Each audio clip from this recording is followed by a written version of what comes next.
Hello students, welcome to the Sindh board lectures by Sanjay Om in ninth biology. आज हम बहुत ही important concept को पढ़ने वाले हैं, बहुत ही इंपॉर्टेंट टॉपिक को पढ़ने वाले हैं जो कि आपके एग्जाम्स में पूछा जाता है, डेफिनेशन की फॉर्म्स में पूछा जाता है और इसी टॉपिक के कुछ एक्सपेरिमेंट्स हैं जो कि आपसे पूछे जाते हैं।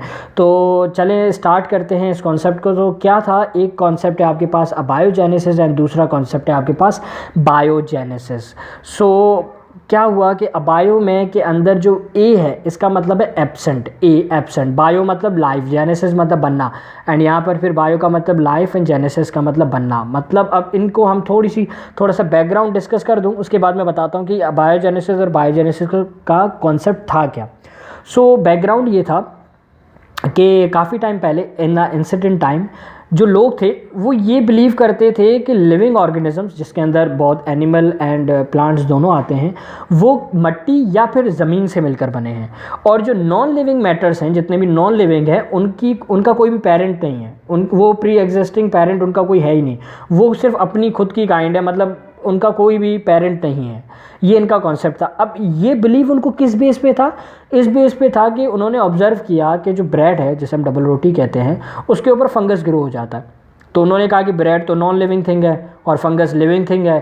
तो ये कॉन्सेप्ट बनाया कि इन्होंने कि लिविंग थिंग मतलब fungus can develop from non living thing. एक लिविंग थिंग, एक जानदार जो है वो नॉन लिविंग थिंग से बनता है। इनका ये कॉन्सेप्ट था इस बेस के ऊपर।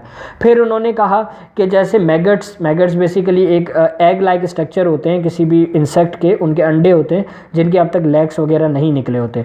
तो उन्होंने कहा जो मैगट्स हैं वो डेड बॉडीज़ के एनिमल्स के ऊपर पाए जाते हैं। जैसे कि इसकी एग्जांपल कुछ इस तरीके से कि जब कोई एनिमल मर जाता था तो मर जाने के बाद उस एनिमल की बॉडी के अराउंड कुछ छोटे छोटे से इंसेक्ट्स या कीड़े पैदा होते थे। तो पहले वो मैगट्स में बनते थे, मैगट के बाद वो कीड़े बन जाते थे और वो उस डेड बॉडी को खाने शुरू हो जाते। तो उनका कहना ये था कि जो डेड बॉडी है वो एक नॉन लिविंग है और जो मैगट है या फिर इंसेक्ट है वो लिविंग थिंग है। तो उनका मानना था यहाँ पे कि मैगट लिविंग थिंग है, ये नॉन लिविंग थिंग है। तो मतलब कि लिविंग थिंग किससे बने हैं? नॉन लिविंग थिंग से बने हैं। और इसी तरीके से एरिस्टोटल ने बिलीव किया। एरिस्टोटल एक साइंटिस्ट हैं जिन्होंने कहा फिशेज़, फ्रॉग्स एंड जितने भी इक्वेटिक यानी समंदर के अंदर या किसी भी पानी के अंदर जो रहने वाले जितने भी इंसेक्ट हैं वो सारे मिट्टी से मिलकर बने हैं, डेवलप फ्रॉम मड। और इस पूरे कॉन्सेप्ट को इन्होंने एक term the, that is abiogenesis. और इन शॉर्ट इन्होंने ये कहा कि जितने भी लिविंग बींग्स हैं, जितने भी लिविंग ऑर्गेनिजम्स हैं, वो किससे बने हैं? नॉन लिविंग थिंग से। मतलब are living beings can spontaneously develop from the non living thing is termed as abiogenesis. इनका मानना था ये। लेकिन कुछ टाइम के बाद एक साइंटिस्ट आया जिसका नाम था रेडी, और रेडी साइंटिस्ट ने कहा कि इनके इस कॉन्सेप्ट को निगलेक्ट कर दिया, कहा कि ये आइडिया बिल्कुल गलत है।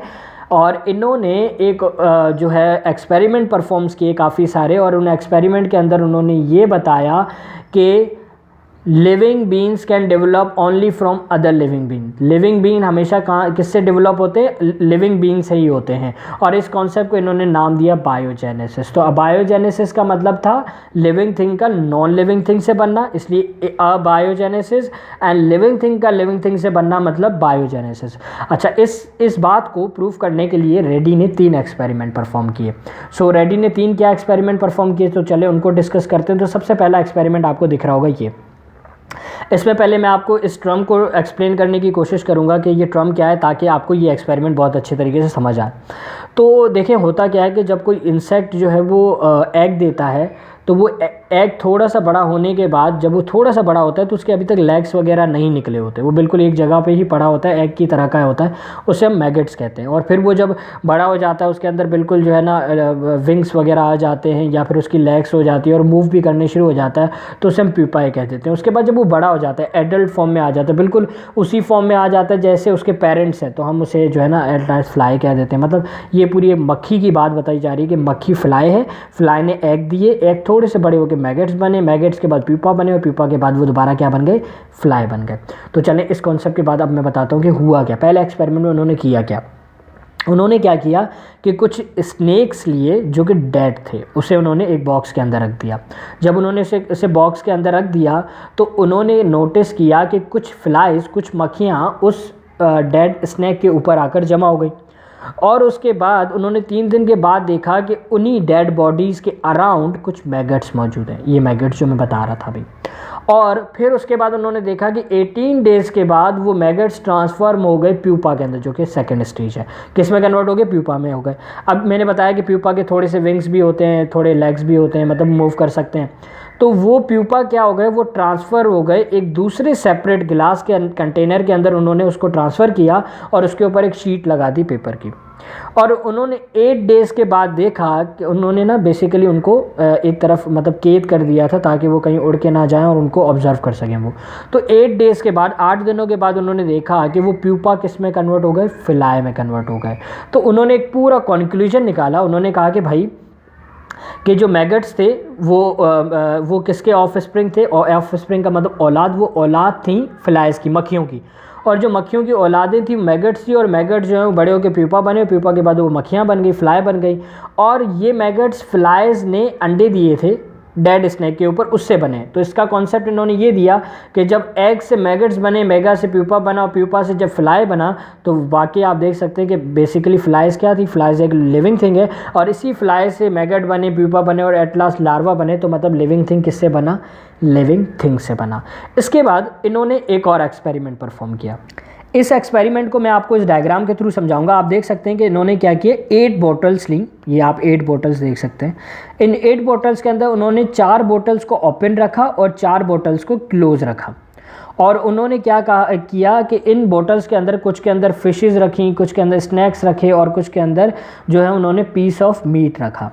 और जब इन्होंने रखा और कुछ टाइम के बाद इन्होंने देखा कि जो फ्लाइज थी वो जस्ट उस बॉटल्स के ऊपर आई, उस कंटेनर के ऊपर आई जिनके ऊपर कैप नहीं था। वो कंटेनर्स जो ओपन थे उनके ऊपर उन्होंने क्या ऑब्ज़र्व की? फ्लाइज ऑब्ज़र्व की।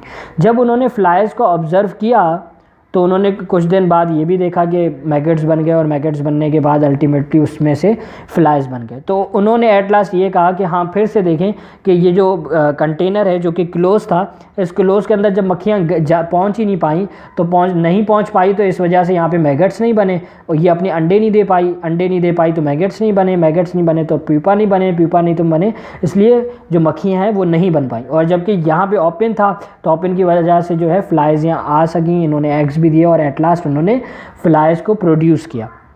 तो इन्होंने अपने एक्सपेरिमेंट को दोबारा इस एक्सपेरिमेंट के थ्रू भी प्रूफ किया। लेकिन कुछ वर्कर्स थे जिन्होंने इस एक्सपेरिमेंट के ऊपर कुछ क्रिटिसाइज़ किया। उन्होंने कहा नहीं, क्लोज जो बॉटल है उस बॉटल के अंदर इसीलिए फ्लाइज नहीं बनी क्योंकि तुमने उसको कवर कर दिया था, और कवर करने की वजह से उसके अंदर हवा नहीं जा पाई, और तमाम लिविंग ऑर्गेनिजम्स के लिए हवा बहुत ज़रूरी है, एयर बहुत ज़रूरी है, इस वजह से जो है वो फ्लाइज नहीं बन पाई। उन्होंने ये सवाल किया। उन्होंने कहा कि नहीं भाई तुम गलत कह रहे हो, ऐसा नहीं है, तुमने इसे बिल्कुल क्लोज़ कर दिया था, और क्लोज़ करने की वजह से जब हवा ही नहीं जाएगी तो लिविंग थिंग के लिए हवा बहुत ज़रूरी है, इसलिए जो है ना मतलब ये तुम्हारा एक्सपेरिमेंट गलत है। तो दोबारा इस सवाल को उन्होंने अपने एक और नए एक्सपेरिमेंट के थ्रू एक्सप्लेन किया। वो एक्सपेरिमेंट ये था, तीसरा एक्सपेरिमेंट। उन्होंने क्या किया कि दोबारा एक कंटेनर लिया, उस कंटेनर के अंदर उन्होंने मछली रखी, ठीक है, मछली रखी, और मछली रखने के बाद उसको कवर कर दिया एक गॉज से, गॉज का मतलब एक जाली से, ठीक है, एक जाली से क्लोज़ कर दिया।